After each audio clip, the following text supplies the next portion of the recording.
Hello Ramya గారు. నమస్తే అండి. నమస్తే రమ్య గారు. సో ఈ మధ్యన ఒక 2-3 డేస్ నుంచి ట్రెండింగ్ అవుతున్న టాపిక్ ఏంటంటే జంక్ ఫుడ్. ముఖ్యంగా పేరెంట్స్కి కూడా ఉండే ఇబ్బంది జంక్ ఫుడ్తోనే. అయితే ఒకటి ఓవరాల్గా సోషల్ మీడియాలో జంక్ ఫుడ్ యాడ్స్ అనేది బ్యాన్ చేయాలి సెలబ్రిటీస్ అనేది ఒకటైతే, ఇంకొక drastic decision Maharashtra school education system తీసుకోవడం అనేది చాలా అప్లాజ్ వస్తుంది. పిల్లలకి స్కూల్లో జంక్ ఫుడ్ ఎలా చేయట్లేదు. అండ్ ఇంకోటి స్కూల్ సరౌండింగ్స్ లో కూడా ఎక్కడ జంక్ ఫుడ్స్ అనేవి అమ్మకూడదు అనేది పెట్టారు. అయితే ఇక్కడ మన దగ్గర ఏమైపోతుంది అంటే, మన చిన్నప్పుడు లేవు ఇలాంటివన్నీ. ఏది ఒక బ్రేక్ స్నాక్స్ కి, ఒక బ్రేక్ లంచ్ కి, ఇంకో బ్రేక్ కి మళ్ళీ ఇంకో స్నాక్స్, ఇలా ఉండే వరకు పేరెంట్స్ కి కూడా ఏం పెట్టాలో తెలియట్లేదు. సో జంక్ ఫుడ్ అని కాదు, ఏదో ఒకటి పెట్టేస్తే టైంకి అయిపోతుంది అన్నట్టుగా అయిపోయింది. సో ఇది జంక్ ఫుడ్ అనేది మిస్ చేయడం ఎంతవరకు ఈ డెసిషన్ స్కూల్స్లో తీసుకోవడం అనేది కరెక్ట్ అంటారు? సో మహారాష్ట్ర గవర్నమెంట్ చేసింది నిజంగా కరెక్ట్ అండి. ఫస్ట్ ఏదైనా సరే స్కూల్స్ నుంచి స్టార్ట్ అవ్వాలి. ఎందుకంటే పేరెంట్స్ ఏంటి, పొద్దున్నే లేవాలి, వాటి వర్క్ చూసుకోవాలి, ఇది చూసి ఏదో ఒకటి బాక్స్లో ఏదో ఒకటి వెళ్ళాలి. ఈ స్నాక్స్ పీరియడ్ ఏంటో మరి అందరు తింటున్నారు, వీళ్ళు తినకపోతే రోజుకి 3 times పెట్టాలి అంటే నిజంగా ఏం పెడతాం? 3 times కదండి, 4 times. మార్నింగ్ బ్రేక్ఫాస్ట్ పెడతాము, పంపిస్తాము. అది మార్నింగ్ సరిగ్గా తినకపోవచ్చు. ఇంకా ఆఫ్టర్నూన్ అమ్మో స్నాక్స్ పీరియడ్ పెడితే కొంచెం కడుపు నిండిద్ది అనుకొని ఏదో ఒకటి పెడతాము. పోనీ వాళ్ళు మంచి ఫుడ్ తింటారా అంటే ఆ బాక్స్ వెనక్కి వస్తాం చూస్తారు, సరే వాళ్ళు నచ్చినాయి అన్న పెడతాం, కడుపు నిండుతుంది కదా అంటారు. ఇంకొకటి ఏంటంటే, చిన్నప్పుడు మనకు లేదు ఇన్ని పీరియడ్స్ ఇన్ని కూడా అని. కొంతమంది ఏంటంటే, మనం చిన్నప్పుడు తినలేదా నూడిల్స్, మనం ఇప్పుడు బ్యాన్ చేయాల్సిన అవసరం ఏంటి ఇలాంటి. సో మ్యాగీయే చూసుకుందాం. మ్యాగీ ఫస్ట్ లో వచ్చినప్పుడు గోధుమది, వీట్, రైస్ అంతే. కానీ ఇప్పుడు దాంట్లో అన్ని మైదా noodles, emulsifiers, palm oil use చేసి ఇస్తున్నారు. అలా చేంజ్ అయిపోయినాయి. ఆ ప్యాకేజ్డ్ ఫుడ్స్ కూడా ఒకప్పుడు క్వాలిటీ, ఇప్పుడు క్వాలిటీ లేదు. అందుకని ఇప్పుడు పెట్టొద్దు అంటున్నాం. ఓకే. రెండోది, స్కూల్ బ్యాన్ చేయడం అనేది చాలా గుడ్ థింగ్ అండి. అసలు స్కూల్కి ఇప్పుడు మా బాబు వెళ్ళే స్కూల్లో కూడా మీరు లిటరల్గా ఇన్స్ట్రక్షన్స్ పాస్ చేశారు. మీరు జంక్ ఫుడ్, చాక్లెట్స్, బిస్కెట్స్ అసలు ఏమి పంపించొద్దు. ఓకే. పంపించగలిగితే మంచి ఫుడ్ పంపించండి, లేదు అంటే మేము అరేంజ్ చేస్తాం, మాకు చెప్పండి అని చెప్పేసి అన్నారు. That is very good. Okay. అయితే ఇప్పుడు ఇక్కడ పేరెంట్స్ అందరూ ఇంకొక పాయింట్ చాలా గుర్తుపెట్టుకోవాలి. పెద్ద పెద్ద స్కూల్స్లో ఆల్మోస్ట్ ఫుడ్ క్యాంటీన్స్ ఉంటూ ఉన్నాయి, స్కూల్లోనే ఫుడ్ ప్రొవైడ్ చేస్తారు. మనకి అబ్రాడ్ లో చూసుకున్నట్టయితే పిల్లల ఫుడ్ అంతా స్కూల్లోనే న్యూట్రిషన్ ఫుడ్ పెడతారు. అయితే ఇక్కడ మహారాష్ట్ర గవర్నమెంట్ ఇదొక పాయింట్ కూడా మెన్షన్ చేశారు. ఎవరైతే స్కూల్లో క్యాంటీన్స్ నడుపుతారో వాళ్ళు FSSAI ఏమంటారో ఆ సర్టిఫికేట్ ఉన్న వాళ్ళని అలౌ చేస్తున్నాము అని. సో పేరెంట్స్ కి మీరు ఏం చెప్తారు?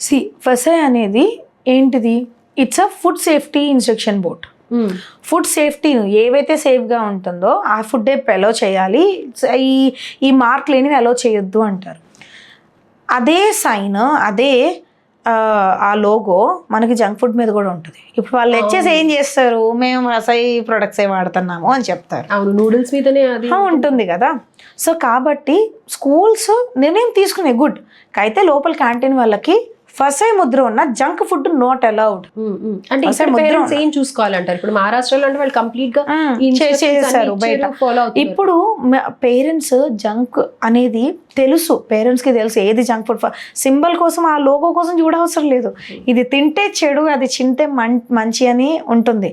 సో ఫస్ట్ నుంచే పిల్లలకి క్లారిటీగా చెప్పటం, మీరు ఇంట్లోకి ఆ ఫుడ్స్ తేవద్దు, అసలు ఫస్ట్ ఆ ఫుడ్స్ ఇంట్లోకే తీసుకురాకండి. ఓకే. ఓకే. రెండోది, ఒక క్వశ్చన్ అడుగుతారు, నేను ఇప్పుడు ఇంటిలోకి తీసుకురాము, వాడు స్కూల్కి వెళ్తాడు, లేదంటే రేపు ఏదైనా మాల్కి వెళ్తాడు, అక్కడ అన్నీ ఇవే డిస్ప్లే అవుతున్నాయి కదా, వేరే వాళ్ళు తింటుంటే వాళ్ళు తింటున్నా నేనెందుకు తినలేదు, నేనెందుకు తినకూడదు, నన్నెందుకు పేరెంట్స్ ఆపుతున్నారు? చిన్న వయసులో ఉన్న పిల్లలకి అది అర్థం కాదు. 3 ఏళ్ళు 4 ఏళ్ళ పిల్లోడికి కళ్ళ ముందే ఒకటి తింటున్నాడు, మా అమ్మలు నాకు పెట్టట్లేదంటే ఏమనుకుంటారు? ఎవరైతే పెడతారో వాళ్ళని చూస్తారు. ఇప్పుడు మన తాతయ్యలు, అమ్మమ్మలు వాళ్ళు ఉంటారు, వాళ్ళు ఏం చేస్తారు, నా మనవడు ముత్యం, నా మనవడు ముద్దు, వాడు ఏం తింటే అదే పెడతానని చెప్పి తీసుకొచ్చి ఆ ప్యాకెట్లు కొనిచ్చి ఇచ్చేస్తారు. ఇప్పుడు వాళ్ళు పిల్లలు ఏమవుతారు, మన తాతయ్య దగ్గరికి వెళ్తాను నేను, వాళ్ళు నాకు నచ్చినవి కొని పెడతాను, నన్ను తినేవారు. ఇదొకటి పిల్లలకి, పేరెంట్స్కి ఇద్దరికి ఇదే. సో ఫస్ట్ డెసిషన్ సోషల్ మీడియాలో ఏదైతే చేస్తున్నారో అది చాలా కరెక్ట్. ఓకే. ఏం చేస్తున్నారు, ఈ పాపులర్ ఇన్ఫ్లుయెన్సర్స్ అవ్వచ్చు, సినీ యాక్టర్స్ అవ్వచ్చు, ఎవరైనా కానీ ప్రమోట్ చేయకండి, బ్యాన్ దిస్ ప్రమోషన్ మీరు ప్రమోట్ చేయొద్దు. మీరు తింటున్నారా, మీ పిల్లలకి ఇస్తున్నారా, మీ మనవాళ్ళకి ఇస్తున్నారా, ఎవ్వరికి ఇవ్వనప్పుడు మీరు ఎలా చెప్తున్నారు పేట పిల్లలకి? ఇప్పుడు కొంతమంది వాళ్ళని ఇన్స్పిరేషన్ తీసుకుంటారు. ఏం వాళ్ళు తిన్నప్పుడు నేను తినకూడదా? నా ఫేవరెట్ క్రికెటర్ బూస్ట్ తాగుతాడు, నా ఫేవరెట్ క్రికెట్ థమ్స్అప్ తాగుతాడు, ఎనర్జెటిక్ ఫ్రీ ఇదేంటి రీఛార్జ్ అంట అని చెప్తే అంటారు. సో ఇప్పుడు వాళ్ళని చూసి పిల్లలు ఇన్స్పిరేషన్ అది తీసుకుంటారు. వీళ్ళకి రియాలిటీ తెలియదు, వాళ్ళు అసలు కనీసం నోట్లో కూడా పెట్టుకోరు అవి అని, ఆ విషయం తెలియదు. సో కాబట్టి ఆ స్టాండ్ అనేది ఖచ్చితంగా ఎలా అయినా సరే వర్కౌట్ చేసి ఎవరైతే దానికి సపోర్ట్ చేస్తున్నారో వాళ్ళందరూ కూడా ఎలాగైనా అదొక బ్యాన్ తీసుకొస్తే చాలా బాగుంటుంది. ఫస్ట్గా ఆ టీవీలో బ్రేక్స్ అప్పుడు ఇలాంటివి కనిపించకపోతే సగం వాటి గురించి మాట్లాడుకునే వాళ్ళు ఉంటారు. ఓకే, అయితే వీటి వల్ల వచ్చే ప్రాబ్లమ్స్ ఏమంటారు? జంక్ వల్ల లాట్ ఆఫ్ ప్రాబ్లమ్స్ ఉంటాయండి. ఇప్పుడు ఫస్ట్ మైదా, ప్రిజర్వేటివ్స్ ఇవన్నీ కడుపులోకి పోతే ఏమవుతుంది? పొట్ట ఖరాబ్ అవుతుంది, డిసీజెస్ స్టార్ట్ అవుతాయి, ఊరికే సిక్ అవుతారు పిల్లలు. కూల్గా ఉన్నవి తింటారు, ముక్కులు కారుతూ ఉంటాయి. వాళ్ళకైనా ఇంట్లో ఉన్న అందరికి వస్తుంది, తల్లికి వస్తే తండ్రికి వస్తుంది, అందరికీ వస్తుంది, అందరు జబ్బు పడుతూ ఉంటారు. ఫ్రీక్వెంట్గా సిక్ అవుతూ ఉంటే వాళ్ళ డెవలప్మెంట్ అవుతుంది ఎలా ఉంది, వాళ్ళ గ్రోత్ ఎలా ఉంటుంది, ఫిజికల్ మెంటల్ డెవలప్మెంట్ పక్కన పెట్టేస్తే స్కూల్కి సరిగ్గా పోలేరు. వీటి వల్ల ఏమవుతుంది? ఆటోమేటిక్గా స్టడీ కూడా ఎఫెక్ట్ అయిపోతుంది. దేని మీద కాన్సన్ట్రేషన్ ఉండదు. స్కూల్ అనే కాదు, హోమ్ స్కూలింగ్ చేస్తున్నా కానీ, మీ పిల్లలు అన్స్కూలింగ్ చేసినా కానీ వాళ్ళు ఫస్ట్ ప్రాపర్గా ఏది ఉండదు. వాళ్ళు కాన్సన్ట్రేట్ చేయలేనప్పుడు వాళ్ళకి ఎలా పెరుగుతుంది, బ్రెయిన్ డెవలప్మెంట్ ఎలా అవుతుంది, వాళ్ళ నాలెడ్జ్ ఎలా చేసుకోగలుగుతారు.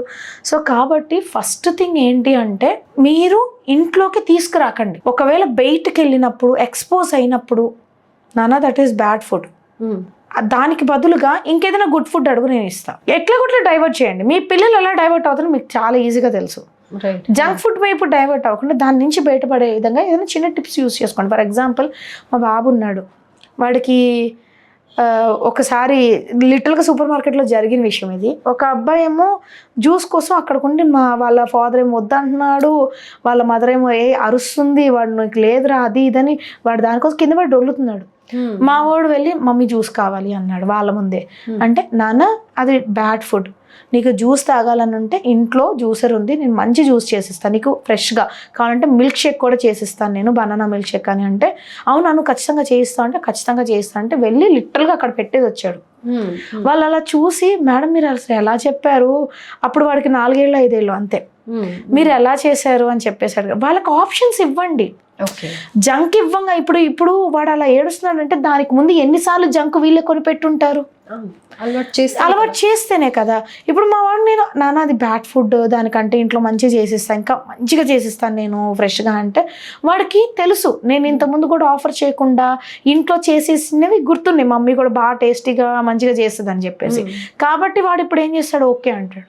రైట్, అవును. మనం సోషల్ మీడియాలో కూడా ఎన్నో చూసాం ఇలా ప్రిజర్వేటివ్స్ యూజ్ చేసి ఈ పెద్ద పెద్ద కంపెనీస్ చాక్లెట్సే కానీ లేకపోతే ఐస్ క్రీమ్సే కానీ వాటిల్లో వచ్చే ఇన్సెక్ట్స్ కానీ ఇలాంటివి మనం చూస్తూనే ఉన్నాం. So better to avoid as much as possible.